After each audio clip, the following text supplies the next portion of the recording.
Hello everyone, and welcome back into my kitchen.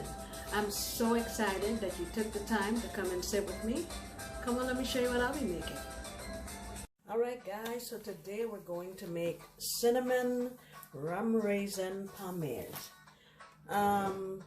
Let me show you what my spice blend is. I have 3 cardamom pods, 2 allspice berries, a stick of cinnamon, and 1 Caribbean style bay leaf. So what I've done is I've toasted all these in a little frying pan, put them in my spice blender, and that's what I have here.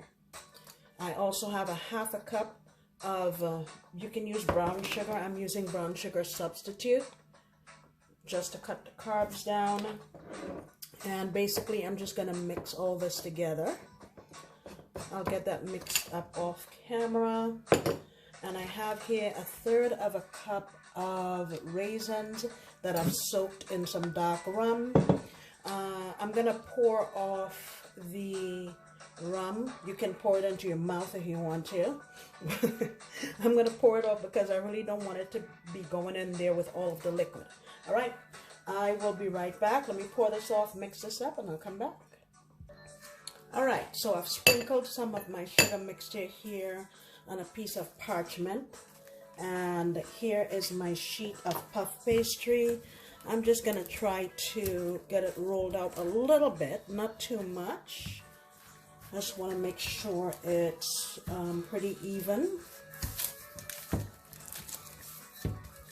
but I don't want it to be too thin. Alrighty.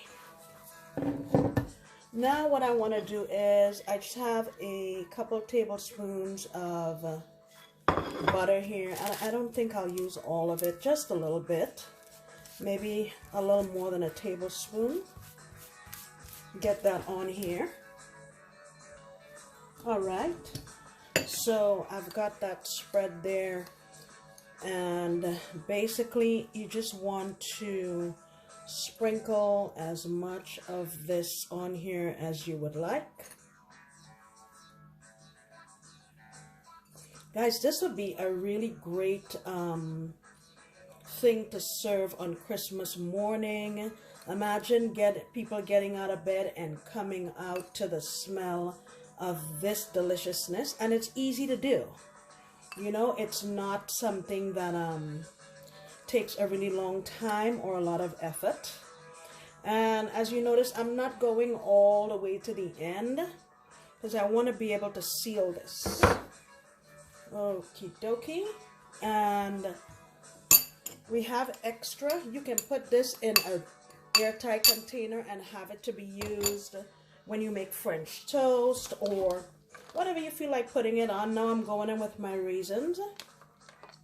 And these raisins have a little bit of a kick, guys. Everybody's going to be happy when they eat this. Alrighty. Now we have that on here. We're going to go in with our last step.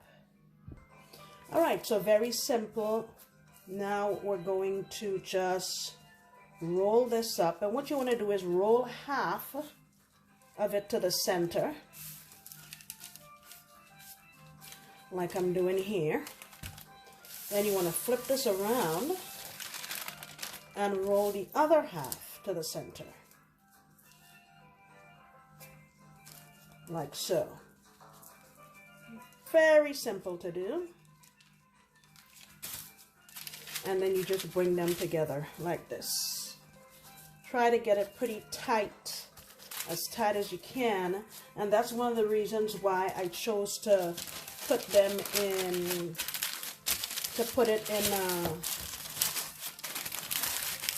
parchment. Cuts down on the mess on my counter, and I can also get a little more control over it. And I like to put this in my fridge just for a little bit to firm up before I cut them. So I'll be back in a little bit.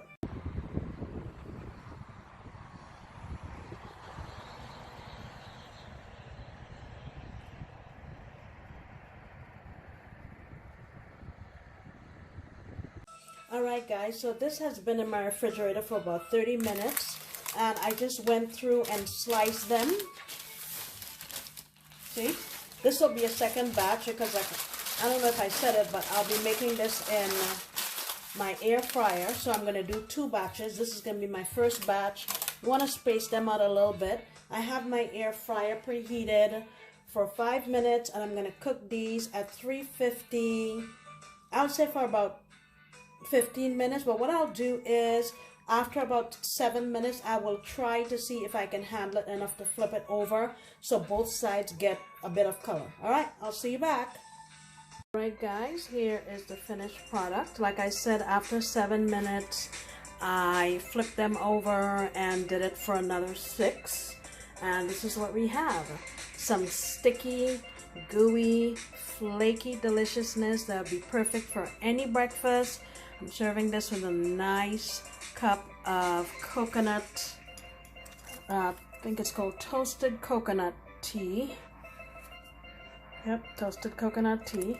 But yeah, got my cream back there, but this was very simple. It came together very easily with our previously prepared pastry dough.